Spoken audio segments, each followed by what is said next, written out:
हाँ जी, अज आपां गल करांगे चौथी जमात विशा पंजाबी पुस्तक पाठ नंबर 20 मिहनत दा मुੱਲ। इस पाठ नूं पढ़ांगे ਅਤੇ इस पाठ ਦੇ प्रश्न उत्तर करांगे।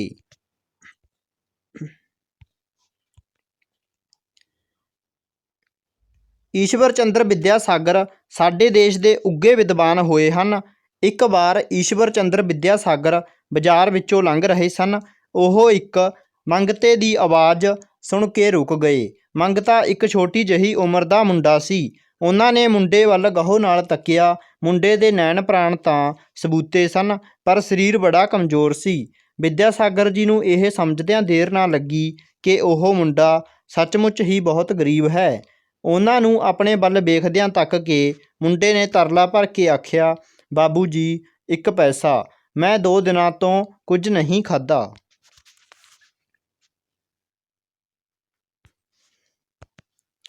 ਜੇ ਭਲਾ ਮੈਂ 2 ਆਨੇ ਦੇ ਦਿਆਂ ਤਾਂ ਉਹਨਾਂ ਦਾ ਕੀ ਕਰੇਂਗਾ? ਵਿਦਿਆਸਾਗਰ ਜੀ ਨੇ ਪੁੱਛਿਆ। ਮੁੰਡੇ ਦੀਆਂ ਅੱਖਾਂ ਵਿੱਚ ਚਮਕ ਆ ਗਈ। ਉਸਨੇ ਕਿਹਾ, ਬਹੁਤ ਮਿਹਰਬਾਨੀ ਹੋਵੇਗੀ ਬਾਬੂ ਜੀ, ਘਰ ਮੇਰੀ ਮਾਂ ਵੀ ਭੁੱਖੀ ਹੈ। ਅਸੀਂ 2 ਆਨਿਆਂ ਦੇ ਚੌਲ ਲੈ ਕੇ ਰਿੰਨ ਲਵਾਂਗੇ।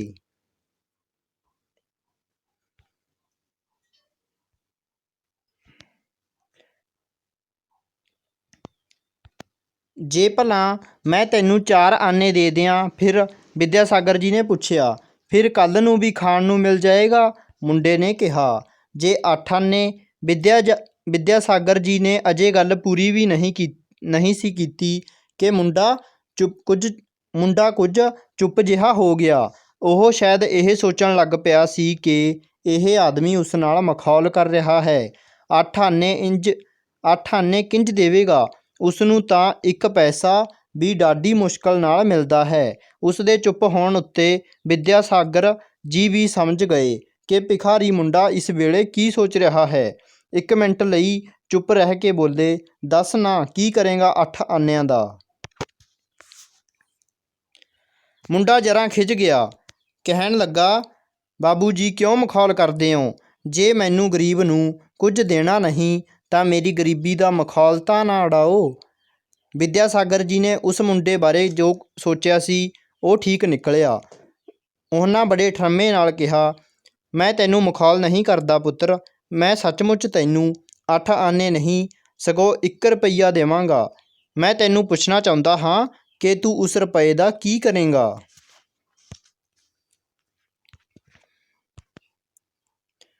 ਉਸ ਰੁਪਏ ਦਾ? ਮੁੰਡੇ ਨੇ ਕੁਝ ਝਿਜਕਦਿਆਂ ਕਿਹਾ, ਉਸ ਰੁਪਏ ਦਾ? ਉਸ ਵਿੱਚੋਂ 8 ਆਨੇ ਮੈਂ ਆਪਣੀ ਮਾਂ ਨੂੰ ਦਿਆਂਗਾ। ਉਹ ਇਹਨਾਂ ਦੇ ਚੌਲ ਲੈ ਆਵੇਗੀ। ਉਹਨਾਂ ਚੌਲਾਂ ਨਾਲ ਸਾਡੇ 4 ਦਿਨ ਨਿਕਲ ਜਾਣਗੇ। ਬਾਕੀ 8 ਆਨਿਆਂ ਦੀ ਮੂੰਗਫਲੀ ਲੈ ਕੇ ਮੈਂ ਛਾਬੜੀ ਲਾ ਲਵਾਂਗਾ। ਉਸ ਵਿੱਚੋਂ ਜੋ ਮੁਨਾਫਾ ਹੋਵੇਗਾ ਉਸ ਦੀ ਹੋਰ ਮੂੰਗਫਲੀ ਲੈ ਕੇ ਵੇਚਾਂਗਾ। ਇੰਜ ਸਾਡਾ ਗੁਜ਼ਾਰਾ ਚੱਲਣ ਲੱਗ ਜਾਏਗਾ। ਵਿਦਿਆਸਾਗਰ ਜੀ ਉਸ ਮੁੰਡੇ ਦਾ ਉੱਤਰ ਸੁਣ ਕੇ ਬਹੁਤ ਖੁਸ਼ ਹੋਏ। ਉਹਨਾਂ ਆਪਣੀ ਜੇਬ ਵਿੱਚੋਂ 1 ਰੁਪਇਆ ਕੱਢ ਕੇ ਉਸ ਮੁੰਡੇ ਦੇ ਹੱਥ ਫੜਾਇਆ ਤੇ ਉਸ ਦਾ ਮੋਢਾ ਥਾਪੜਦਿਆਂ ਕਿਹਾ, ਮੇਰੇ ਚੰਗੇ ਪੁੱਤਰ, ਇਵੇਂ ਹੀ ਕਰੀਂ ਜਿਵੇਂ ਤੂੰ ਕਿਹਾ ਹੈ। ਇਹ ਕਹਿ ਕੇ ਉਹ ਅਗਾਹਾਂ ਚਲੇ ਗਏ।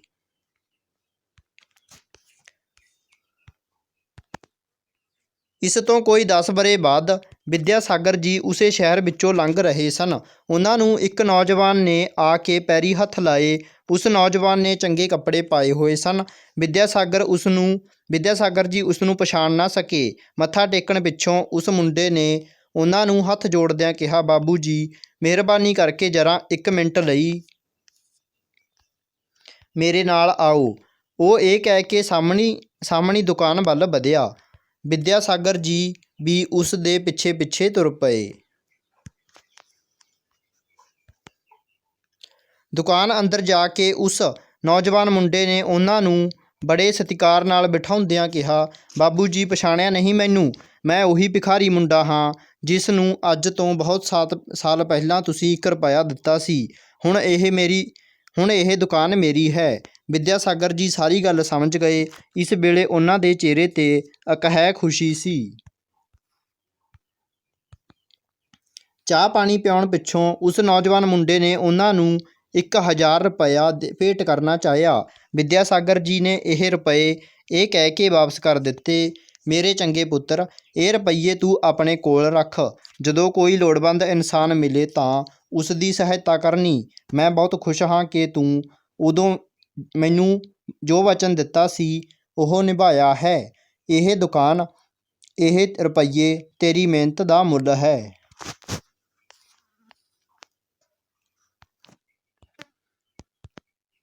ਸੱਚਮੁੱਚ ਇਹੋ ਜਿਹੇ ਨੇਕ ਦਿਲ, ਸਾਦਾ ਤੇ ਵਿਦਵਾਨ ਇਨਸਾਨਾਂ ਕਰਕੇ ਹੀ ਭਾਰਤ ਦਾ ਨਾਂ ਸਾਰੀ ਦੁਨੀਆ ਵਿੱਚ ਸਦਾ ਸਦਾ ਲਈ ਰੋਸ਼ਨ ਰਹੇਗਾ। ਪਾਠ ਅਭਿਆਸ। ਪੜ੍ਹੋ ਅਤੇ ਸਮਝੋ। ਵਿਦਵਾਨ, ਜਿਸਨੇ ਵਿੱਦਿਆ ਪੜ੍ਹੀ ਹੋਵੇ। ਮਖੌਲ, ਮਜ਼ਾਕ ਜਾਂ ਹਾਸਾ। ਠਰਮਾ, ਧੀਰਜ, ਟਿਕਾ। ਮੁਨਾਫਾ, ਲਾਭ, ਫਾਇਦਾ ਹੋਣਾ। ਅਗਾਹਾਂ, ਅੱਗੇ। ਸਤਿਕਾਰ, ਇੱਜ਼ਤ, ਆਦਰ। ਅਕਹਿ, ਜੋ ਕਿਹਾ ਨਾ ਜਾ ਸਕੇ। ਸਹਾਇਤਾ, ਮਦਦ। ਠੀਕ ਸ਼ਬਦ ਚੁਣ ਕੇ ਖਾਲੀ ਥਾਵਾਂ ਭਰੋ। ਸਾਡੇ ਕੋਲ ਊੜਾ ਖਾਲੀ ਥਾਂ ਹੈਗੀ ਹੈ। ਮੁੰਡੇ ਦੇ ਨੈਣ ਪ੍ਰਾਣ ਤਾਂ ਸਬੂਤੇ ਸਨ, ਪਰ ਸਰੀਰ ਦਾ ਬੜਾ ਡੈਸ਼ ਸੀ। ਕੀ ਸੀ ਬੱਚਿਓ? ਸਰੀਰ ਦਾ ਬੜਾ ਕਮਜ਼ੋਰ ਸੀ। ਆੜਾ, ਮੁੰਡੇ ਦੀਆਂ ਅੱਖਾਂ ਵਿੱਚ ਡੈਸ਼ ਆ ਗਈ। ਕੀ ਆ ਗਈ ਸੀ ਬੱਚਿਓ? ਚਮਕ। ਈੜੀ, ਜੇ ਮੈਨੂੰ ਗਰੀਬ ਨੂੰ ਕੁਝ ਦੇਣਾ ਨਹੀਂ ਤਾਂ ਮੇਰੀ ਡੈਸ਼ ਦਾ ਮਖੌਲ ਤਾਂ ਨਾ ਉਡਾਓ। ਕੀ ਬੱਚਿਓ? ਗਰੀਬੀ ਦਾ। ਠੀਕ ਹੈ, ਗਰੀਬੀ। ਸੱਸਾ ਹੈਗੇ, ਵਿੱਦਿਆ ਸਾਗਰ ਜੀ ਦੇ ਚਿਹਰੇ 'ਤੇ ਡੈਸ਼ ਖੁਸ਼ੀ ਸੀ। ਕੀ ਖੁਸ਼ੀ ਸੀ? ਅਕਹਿ ਖੁਸ਼ੀ ਸੀ। ਹਾਹਾ, ਜਦੋਂ ਕੋਈ ਲੋੜਵੰਦ ਇਨਸਾਨ ਮਿਲੇ ਤਾਂ ਉਸ ਦੀ ਡੈਸ਼ ਕਰਨੀ। ਕੀ ਕਰਨੀ ਬੱਚਿਓ? ਸਹਾਇਤਾ। ਹੇਠ ਲਿਖੇ ਪ੍ਰਸ਼ਨਾਂ ਦੇ ਉੱਤਰ ਲਿਖੋ।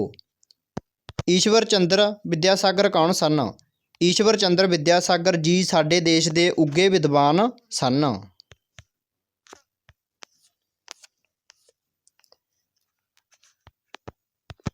ਈਸ਼ਵਰ ਚੰਦਰ ਵਿਦਿਆਸਾਗਰ ਜੀ ਨੇ ਭਿਖਾਰੀ ਮੁੰਡੇ ਨੂੰ ਕਿੰਨੇ ਰੁਪਏ ਦੇਣ ਦਾ ਵਾਅਦਾ ਕੀਤਾ? ਈਸ਼ਵਰ ਚੰਦਰ ਵਿਦਿਆਸਾਗਰ ਜੀ ਨੇ ਭਿਖਾਰੀ ਮੁੰਡੇ ਨੂੰ 1 ਰੁਪਈਆ ਦੇਣ ਦਾ ਵਾਅਦਾ ਕੀਤਾ। ਭਿਖਾਰੀ ਮੁੰਡੇ ਨੇ ਉਸ ਰੁਪਏ ਨੂੰ ਕਿੰਜ ਖਰਚਣ ਬਾਰੇ ਦੱਸਿਆ? ਭਿਖਾਰੀ ਮੁੰਡੇ ਨੇ ਕਿਹਾ ਕਿ ਉਹ 1 ਰੁਪਏ ਵਿੱਚੋਂ 8 ਆਨੇ ਆਪਣੀ ਮਾਂ ਨੂੰ ਦੇਵੇਗਾ, ਜਿਨ੍ਹਾਂ ਦੇ ਉਹ ਚੌਲ ਲੈ ਕੇ ਆਵੇਗੀ, ਜਿਸ ਨਾਲ ਉਹਨਾਂ ਦੇ 4 ਦਿਨ ਨਿਕਲ ਜਾਣਗੇ। ਬਾਕੀ ਦੇ 8 ਆਨਿਆਂ ਦੀ ਉਹ ਮੂੰਗਫਲੀ ਲੈ ਕੇ ਛਾਬੜੀ ਲਾ ਲਵੇਗਾ। ਇਹਨਾਂ ਵਿੱਚੋਂ ਹੋਣ ਵਾਲੇ ਮੁਨਾਫੇ ਦੀ ਉਹ ਹੋਰ ਮੂੰਗਫਲੀ ਲੈ ਕੇ ਵੇਚੇਗਾ। ਇਸ ਤਰ੍ਹਾਂ ਉਸ ਦਾ ਗੁਜ਼ਾਰਾ ਚੱਲ ਪਵੇਗਾ।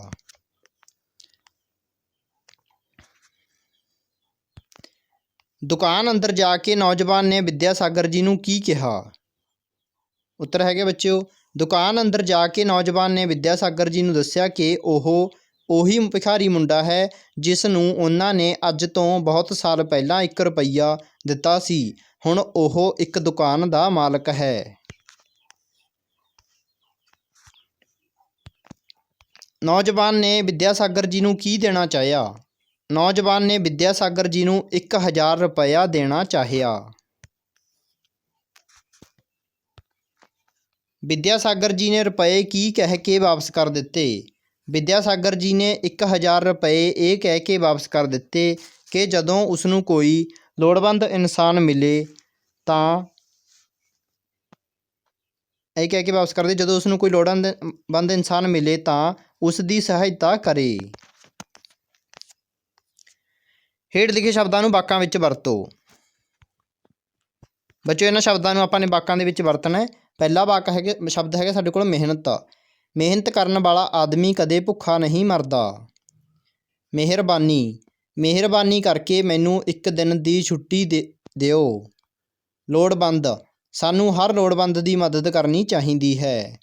ਸਹਾਇਤਾ, ਸਾਨੂੰ ਗਰੀਬ ਦੀ ਸਹਾਇਤਾ ਕਰਨੀ ਚਾਹੀਦੀ ਹੈ।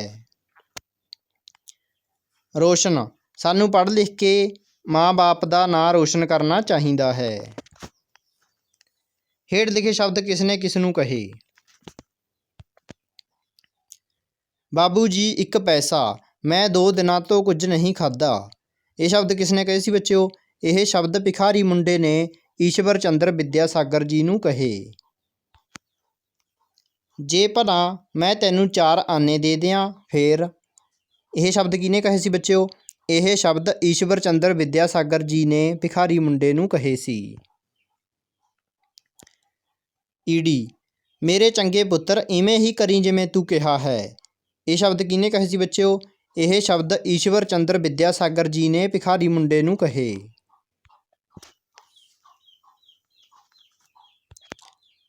ਬਾਬੂ ਜੀ ਬਹੁਤ ਮਿਹਰਬਾਨੀ ਕਰਕੇ ਜਰਾ 1 ਮਿੰਟ ਲਈ ਮੇਰੇ ਨਾਲ ਆਓ।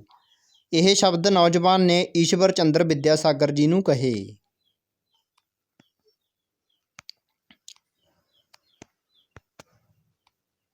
ਇਹ ਦੁਕਾਨ ਰੁਪਇਆ ਤੇਰੀ ਆਪਣੀ ਮਿਹਨਤ ਦਾ ਮੁੱਲ ਹੈ।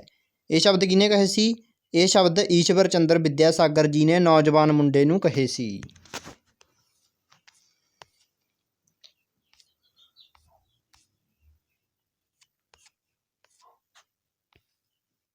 ਅੱਗੇ ਹੈਗਾ ਬੱਚੋ ਵਿਸ਼ਰਾਮ ਚਿੰਨ੍ਹ ਲਾਉਣੇ ਨੇ ਆਪਾਂ ਨੇ। ਠੀਕ ਹੈ, ਆਪਾਂ ਨੂੰ ਇਹ ਦੱਸਿਆ ਹੋਇਆ। ਠੀਕ ਹੈ, ਇਹਦੇ ਆਪਾਂ ਨੇ ਵਿਸ਼ਰਾਮ ਚਿੰਨ੍ਹ ਲਾ ਕੇ ਲਿਖਣਾ ਹੈ।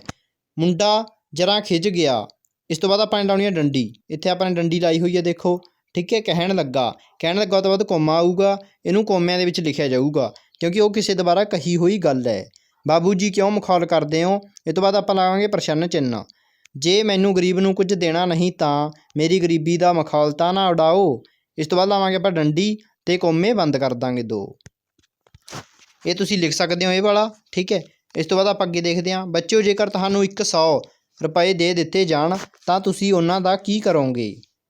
ਲਿਖੋ ਜਾਂ ਦੱਸੋ। ਇਹ ਤੁਸੀਂ ਲਿਖਣਾ ਬੱਚੋ। ਤੁਹਾਡੇ ਕੋਲ ਜੇ 100 ਰੁਪਈਆ ਹੋਵੇਗਾ ਤਾਂ ਤੁਸੀਂ ਉਸ ਦਾ ਕੀ ਕੁਝ ਖਰੀਦੋਗੇ? ਇਹ ਤੁਸੀਂ ਖੁਦ ਲਿਖਣਾ ਹੈ। ਅਤੇ ਇਹ ਪਾਠ ਹੋ ਗਿਆ ਜਿਹੜਾ ਪੂਰਾ ਹੋ ਗਿਆ। ਅਗਲੇ ਪਾਠ ਦੇ ਪ੍ਰਸ਼ਨ ਉੱਤਰ ਜਲਦ ਲੈ ਕੇ ਹਾਜ਼ਰ ਹੋਵਾਂਗੇ। ਧੰਨਵਾਦ।